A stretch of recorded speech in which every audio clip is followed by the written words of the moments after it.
Hello, my name is Yemi. And my name is Ijoma. And together we host Africa in My Kitchen, a podcast that is produced by Tunuka Media. This fun podcast explores meals from each country in Africa. We talk about the country, discuss the meal itself, and draw from our experiences to share why we are, or are not, excited about the meal. A new episode airs every 2 weeks. So join us for the hits, the misses, the laughs, and the cringes as we eat our way across the continent.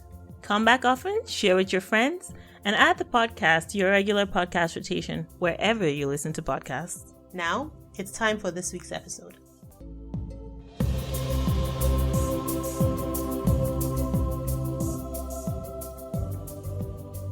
Bonjour. Hello. We hope you are all doing well and staying sane and being safe. Today's cooking story is from the Democratic Republic of Congo, and we also bring you some words of wisdom from there.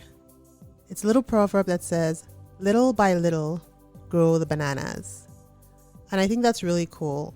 So it's basically like a message saying, just do the best you can with what you have and take things one step at a time. Exactly. And when I saw this proverb for the first time, it really resonated with me. Especially because everyone in this time is going through the same thing at different paces and in different life stages. Yes. So do the best you can with what you have, with the opportunities that you have around you. And, you know, we're all in this together. We'll get through it and we'll, God willing, see each other at the end. Yes. All right. So let's launch into this week's episode. The DRC, or the Democratic Republic of Congo, I'll say DRC for most of it, is the largest country in sub-Saharan Africa, and it's the second largest on the continent after Algeria when measured by land mass. Over 200 languages are spoken in the country, and the population is about 84 million people. It is in Central Africa, and its neighboring countries are Central African Republic, Tanzania, Uganda, South Sudan, Burundi, Angola, Zambia, Rwanda, the Angolan exclave of Cabrinda, and the Republic of Congo. It shares its borders with a lot of countries. If you listen to our episode on the Republic of Congo, you might remember we said that the DRC and the Republic of Congo are two separate countries with similar names. They were never actually part of the same country, but between the 14th and the 19th century, different parts of both countries were part of the Congo Kingdom. And then in the 19th century, the Republic of Congo was colonized by the French, and the Democratic Republic of Congo was colonized by Belgium. Either way, the two countries are very close culturally, and a lot of their cuisine is shared. Both countries' capital cities are actually right across from each other and only separated by the Congo River. So you have the capital city of the DRC, which is Kinshasa, and the capital city of the Republic of Congo, which is Brazzaville. And to differentiate between the two countries, people often refer to them by their capital names. So the DRC, for instance, a lot of people call Congo-Kinshasa, and the Republic of Congo, a lot of people call Congo-Brazzaville.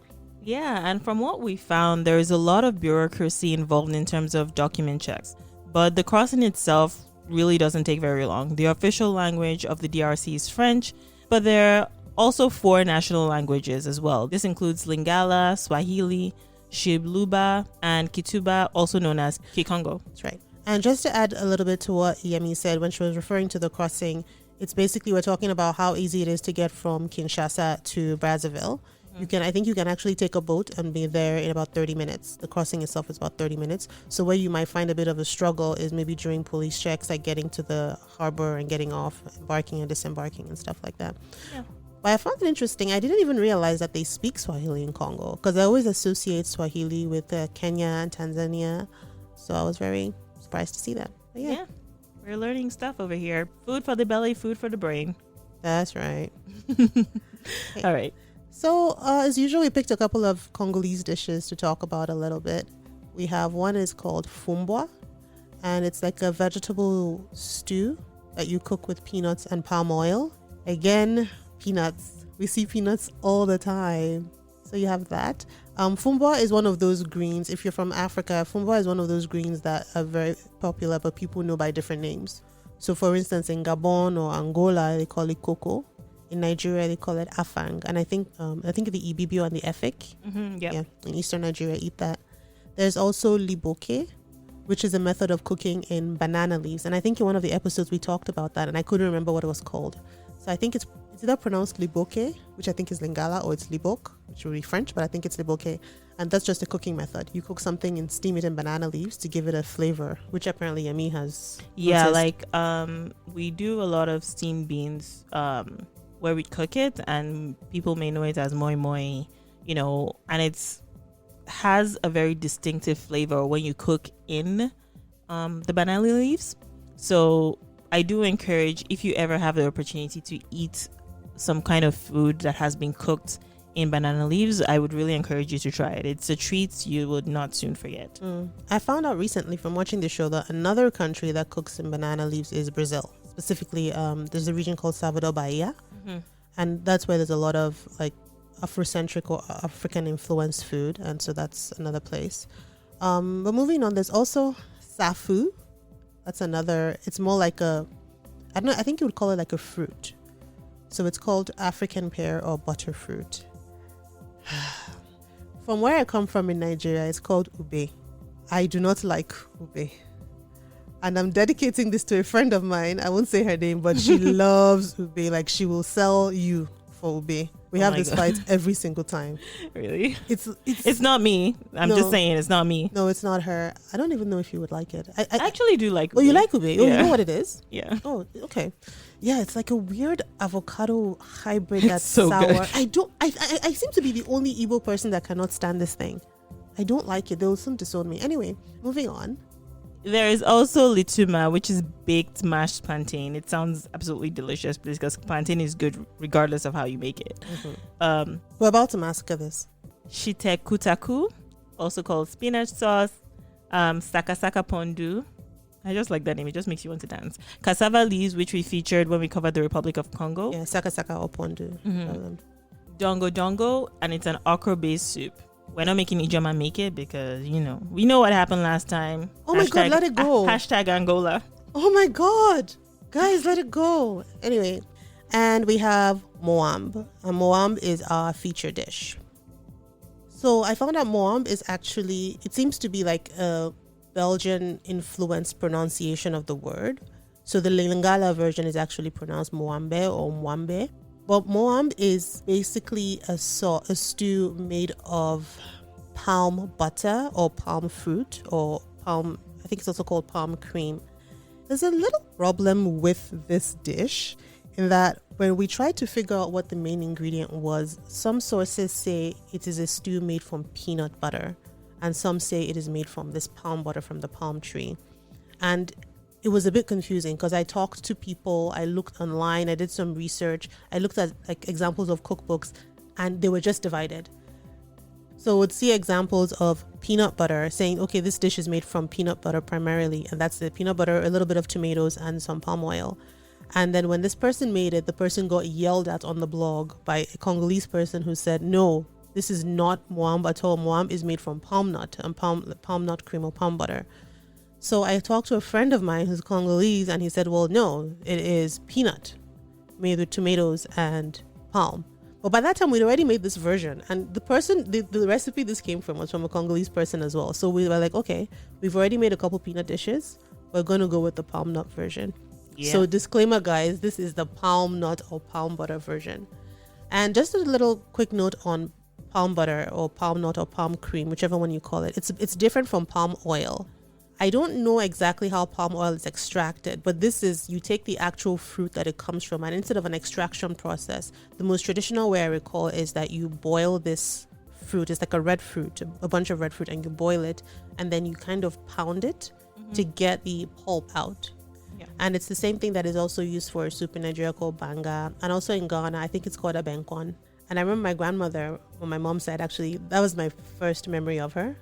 Of her being in our house, and then my mom going, oh, my mom is going to make you soup. And that's every time I associated my grandmother with that soup. So it's kind of like, oh, this is amazing. Yeah, and this was my very first foray into palm butter. So I had never had banga soup before. So this was my very first foray, and it was pretty good. Okay. So how about jump into the ingredients. So what you need for Poulet Moambe, just to backtrack a little bit, we're going to assume the Moambe is the palm butter, but Poulet is French for chicken. So this is like a chicken palm nut stew dish, I guess you would call it. So you need chicken pieces, cotton washed, the palm cream. Most of the time, this can come in a tin. So you already have the palm cream in a tin, and you can find that in most African stores. You're good to go already. You need some water to dilute the palm cream. You need like your bouillon cube, because we need to cook with Maggi or something. You can't cook without it. Onions, some spring onions, garlic, habanero pepper, vegetable oil, some bay leaf, salt, and black pepper.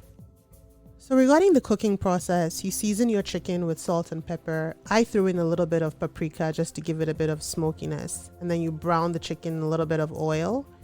You blend your onions, your garlic, and one habanero pepper, guys. You blend one habanero pepper, even though it calls for two. You blend one together with this onions and garlic into the paste. You fry the paste, you add the palm cream and add the water, add the bay leaves and the bouillon cube. You add the chicken, add in the other habanero whole. I'm emphasizing this because we talked about chicken kijano a couple weeks before, and that was fun. Go back and listen to that one. But you add in this habanero whole, adding your salt and your pepper, and you basically just keep watching it and stirring it and allow it to simmer for about 40 minutes. And then you're done.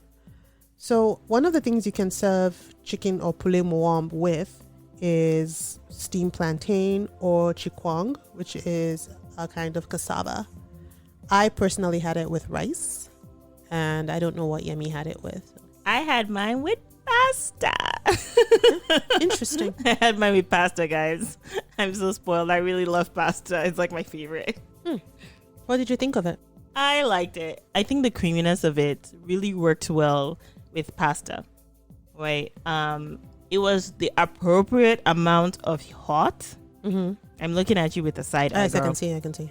And that's because she wanted to murder my stomach. It's okay. In the last episode. It's okay. With how much pepper she added. Calm anyway, down. It was really nice. Like, it was really creamy. And I can say, like, for my first foray into palm butter, it was just an interesting, different texture. It kind of had the flavor. So if you're familiar with palm oil, there's a certain flavor that comes with it. Now, what this does is that it takes that flavor, and rather than making it oily, it's creamier. So it's actually a very nice way of getting the same type of flavor, but having it in a very different kind of system. I don't know how else to put it, but I liked it.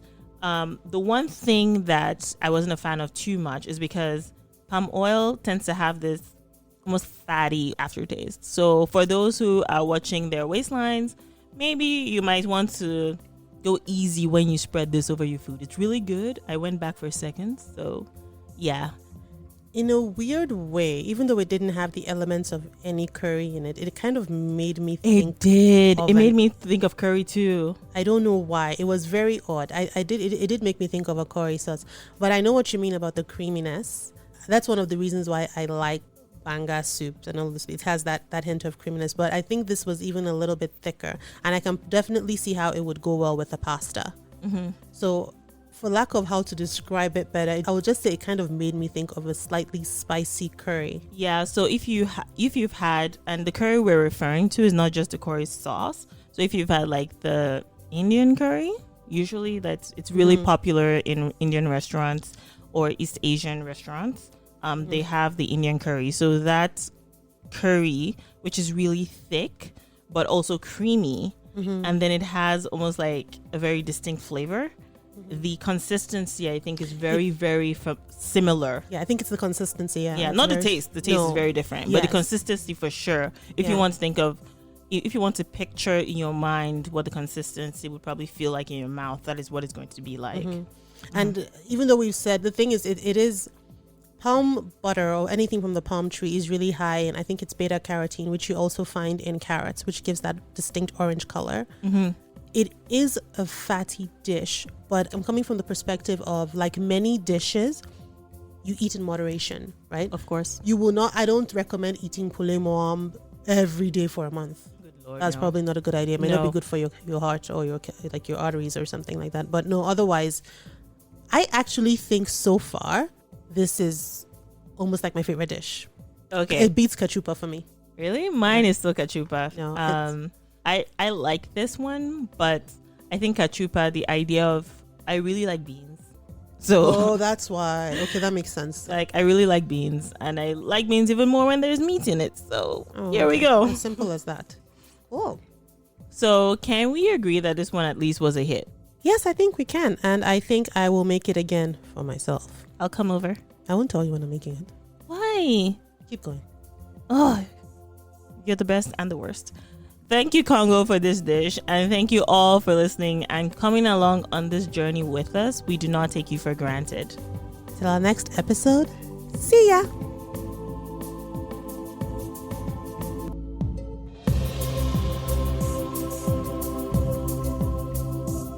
Thank you for listening, friends.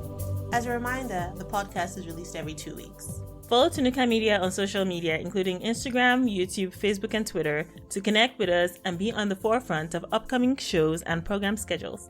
Links are in the show notes. Africa in My Kitchen is produced by Tunuka Media and co-hosted with 234 Pantry. So while on Instagram, follow my page, 234 Pantry, for more food-related content and fun facts about dishes and ingredients. Tunuka Media also produces another show called Overlooked, which I host, with more shows on the way. Like and subscribe, and if you learned something new, support the show by giving Africa in My Kitchen a high rating wherever you listen.